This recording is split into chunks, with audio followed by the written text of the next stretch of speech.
let's talk about some things we don't talk about, we're not supposed to talk about, and the do's and don'ts. Well, we have already talked about the do's, we're talking about the don'ts of real estate. So, licensed realtor in the United States and Roatan, Honduras. Roatan, Honduras is my home, been my home on and off since 2008. So, do's and don'ts. I got screamed at 3 times last week by individuals that called me from my business line, from my business website, which I do run a business, being licensed professional. And I do say in my videos, my door is always open. At the end of the day, like, I'm very, very grateful for calls, and thank you everyone for watches.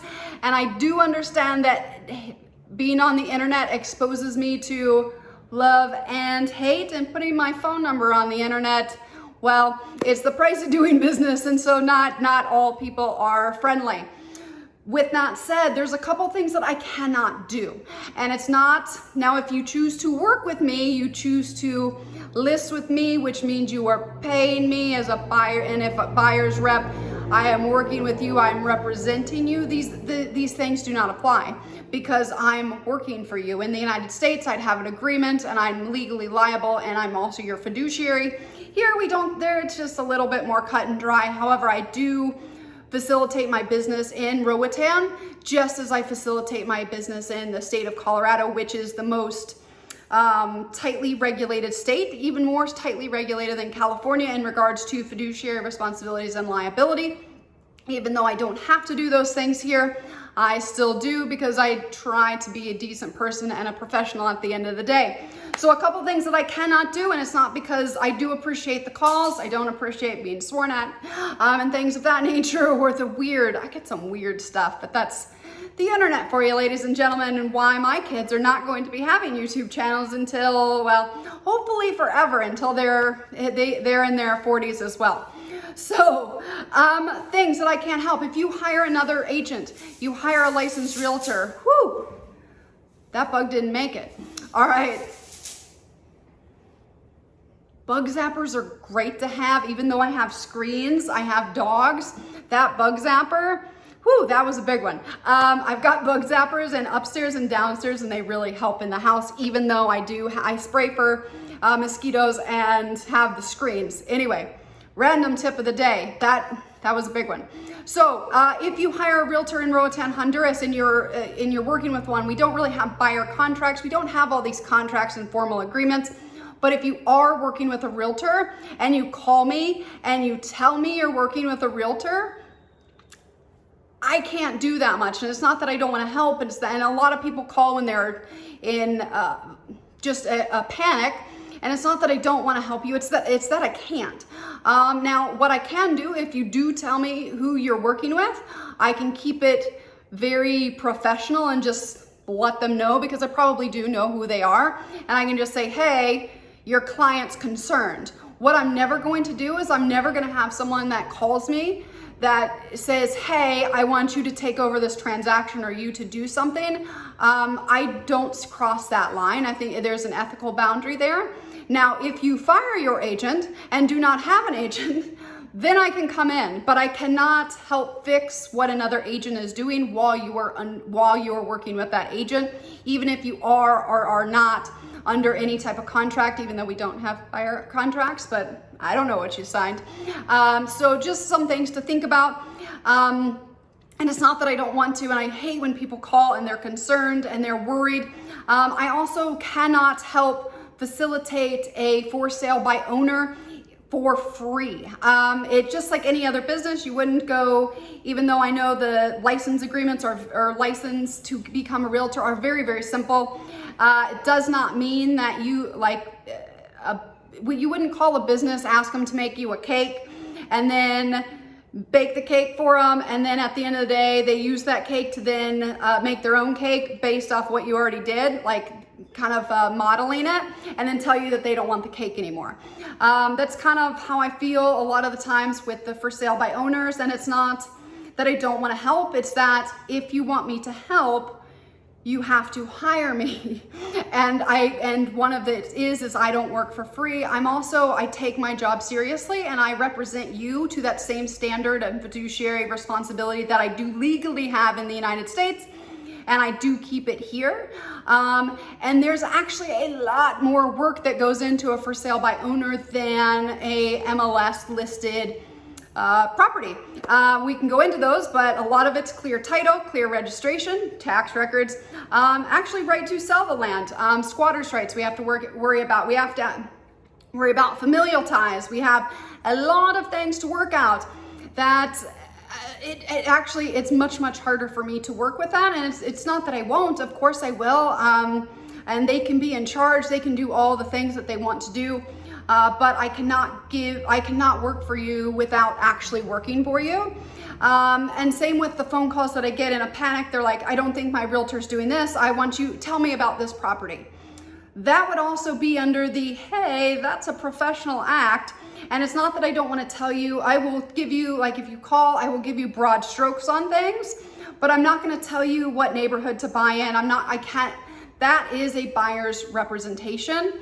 And especially when you're working with another agent who is getting paid, and then you're coming in and asking for more than just general advice. And I can give you basic guidelines. Most of the guidelines I'm going to give you are please call your realtor.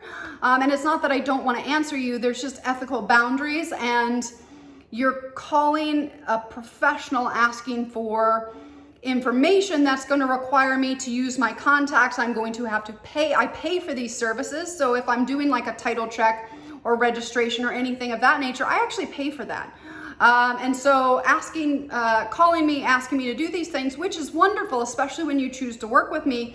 But when you tell me you don't want to work with an agent, but you want me to do all these things for free, and maybe I just got 3 calls last week. And so it's like, maybe it is confusing that I can't just do these things for free. I mean, to hold my licenses, it's over $10,000 a year. And then to have access to other things, pay for assistance, I paid how much? $16,000 in the United States, and it's between $15,000 and $25,000 in Roatan. So it's really, that's easily $35,000 to $50,000 I'm paying a year to have access to the information that many people call me and ask me for. And it's not that I'm trying to gatekeep.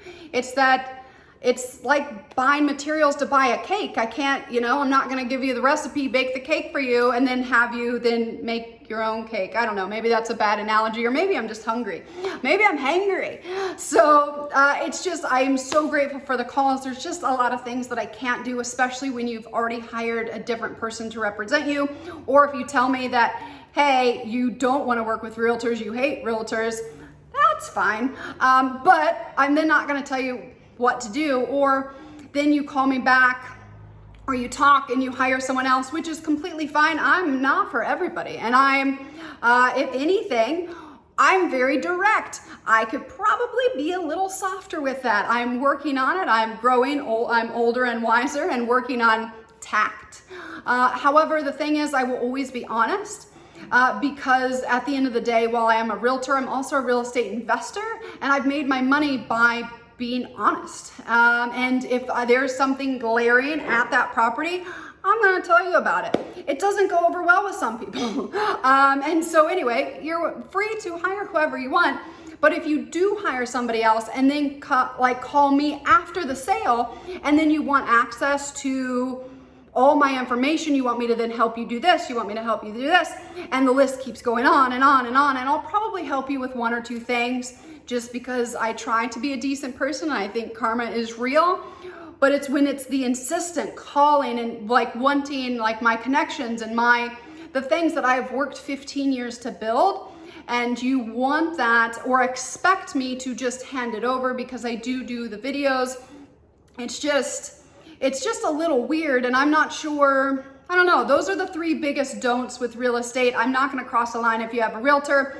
If you do not want to work with a realtor, I don't know why you're calling me. And then the 3rd is using all my connections while working with another realtor, which is just kind of that value add. It's not that, the thing is, whoever you choose to work with, they should have they have those things too if they are a professional and they it's just kind of part of the job. And so I do really appreciate the calls. It's the internet, so I do get some weird ones. Maybe I'll do a video one day of all the random people that have called me, not always sober. Anyway, I do turn my phone on silent after about 8 o'clock in the evening, and I turn it on a bit again about 7 a.m. because I get some weird messages. So thank you guys so much for tuning in. Other than those 3 things, and the thing is, my door is always open, but I do not want to step on any ethical boundaries, and I do want you to succeed, and I don't want you to buy a property and not actually buy that property. Those are the stories that are awful. And we're gonna do a FSBO for sale by owner after this. And the thing is, I'm not anti for sale by owner. Real estate investor number 1, then number 2 is a realtor. Sometimes it is a good deal. But unless you know everything about the ins and outs in Roatan Honduras, I'd say there's a time and a place. It's all risk reward, right? You're taking a huge, huge risk for this much reward, this much, to save 5 to 10% when you could use 100% of your money to buy someone else's property and then you don't actually ever own it. Happened, I'm dealing with it now. Actually 3 properties last week came in. I'm trying to fix it right now. And I also saw a FSBO that's selling a half an acre of land, and they don't own a half an acre of land. They own 0.1. They somehow got a survey though. So, whew, I got a video for next time. Thanks for tuning in.